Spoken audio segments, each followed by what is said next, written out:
The difficult path is the right path.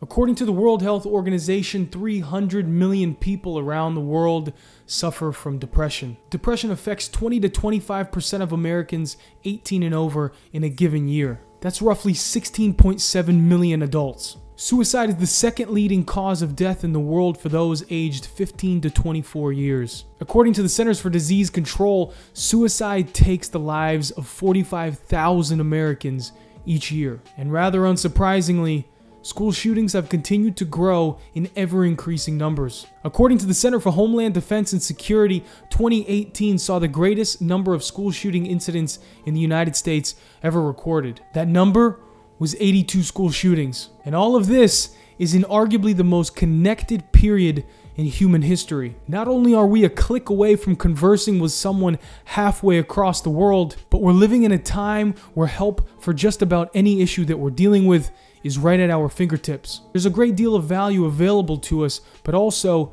an even greater deal of noise that we must first sift through to get to the valuable. The issue then is that many of us, or maybe even most of us, don't know how to necessarily sift through the noise. Heck, we're not even aware that we're looking at noise which is causing unquestionable damage. And social media may very well be the greatest culprit to this damage. Platforms such as Facebook, Twitter, Instagram, and YouTube are flooded with unrealistic representations of what the lives of others are like. We see the fancy clothes, lavish cars, awe-inspiring locations, body augmentations, and big, welcoming smiles, and begin to compare this to the reality that we see in front of ourselves. But the reality for most of us is not quite as fortunate. We do not see any Ferraris, 10-bedroom houses, skinny models in bikinis, and crowds of admirers. Instead, we see a 10-year-old beat-up Honda, piles of bills and school loans, arguing parents, and a strained relationship with our significant other, bumper-to-bumper traffic, and a stressful and not nearly well-paying enough job, and we're suddenly struck with the unfortunate thought, my life sucks. It's a thought that can lead to a spiral of outright negativity. We can become completely overwhelmed with the idea that our lives are less fortunate than the lives of others. And if we go too far, it leads some of us to, quote-unquote, pull the plug. It's become an all too common occurrence. And though it is true that depression has always been a part of human nature, it's obvious that depression has begun to take hold of a much greater and seemingly growing percentage of the world's population. Professionals, academics, and researchers alike are all aware of this phenomenon, but there does not seem to be a clear solution. Medication has become a mainstay and the general go-to for professional intervention when it comes to dealing with depression and other related issues. And for serious cases,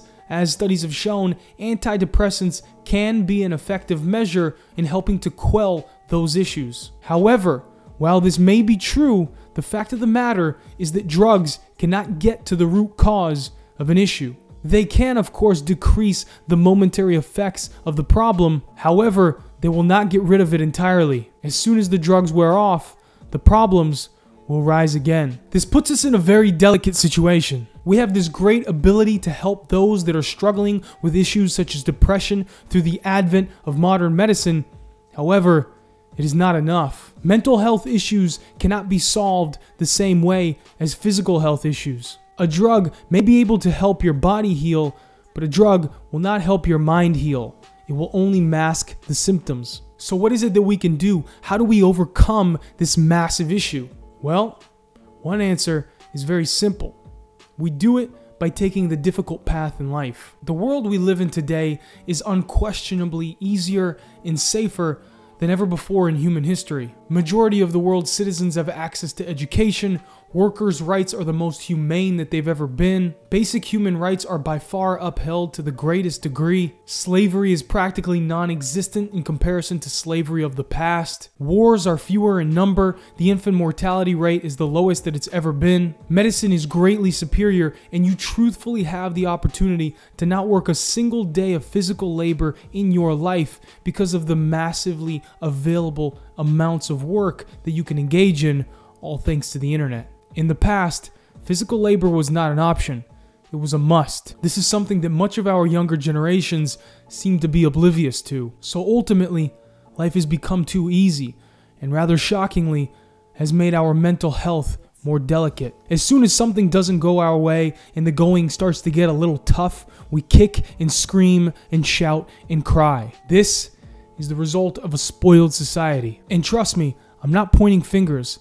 I myself was once the same and still catch myself acting the same from time to time. And it's precisely because of this that topics such as discipline and hard work have grown in popularity. Literally, the simple idea of working hard, something that should be a no-brainer, has grown to be extensively discussed by many influencers and leaders. And the people that pay attention to these sort of things are precisely the people that have found that valuable information that I had discussed earlier. But rather unfortunately, most people do not pay attention to or consume this sort of information. They're too busy consuming content of Instagram models, watching TV reruns, and engaging in other time-wasting activities. Now, just to clarify, there's a time and place for entertainment, but there should also be a time and place for deep intellectual thought and education that will help one better themselves. However, I do not necessarily condemn people for engaging in entertainment consistently,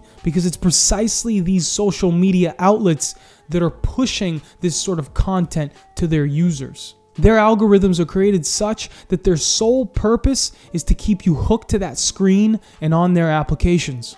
They want your attention at all times. This is why I say that social media may very well be the greatest culprit to this rise in mental health issues. So how is it that hard work and taking the hard path in life can make us happier as a society? What exactly do I mean by the quote-unquote hard path? Well, to start, have you ever worked on something so hard and poured your effort into something so much that you worked on it for hours and days and weeks and months to accomplish? And do you remember the feeling that you had after you accomplished that thing? Do you remember how incredible it felt? How powerful and fulfilled you felt? You see, that is what hard work brings. It brings a sense of accomplishment. It brings a sense of confidence. And it brings a sense of happiness. It makes us feel like we have worth, as opposed to a life of leisure filled with video games, movies, and scrolling through our phones. You see, because a life like that, though it may seem to bring the most joy and happiness because it feels good to do these things,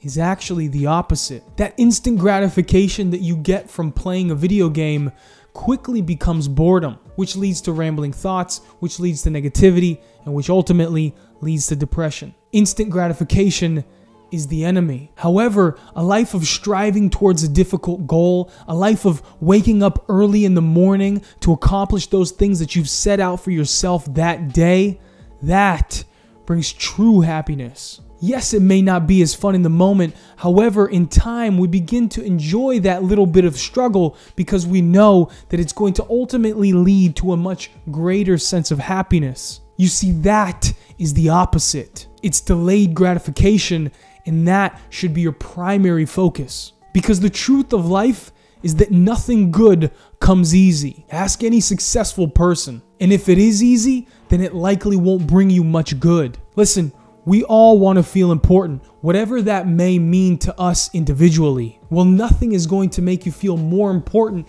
than working hard each and every day in order to accomplish your goals. And that is the problem with our society today. So many people don't feel important, which is why mental health has become such a massive issue. And that is why the hard path, the difficult path, is the answer to depression. You have to feel important, and in order to feel important, you have to struggle for something. And believe me, I know from personal experience. I too used to deal with depression. I too used to deal with anxiety. I too used to hate my life. But slowly and surely, through working hard each and every day, I began to find that feeling of importance that I was missing. This is an important issue that we're facing in our world today, and it's up to each and every one of us to help one another in order to solve it. So, remember, the difficult path is the right path.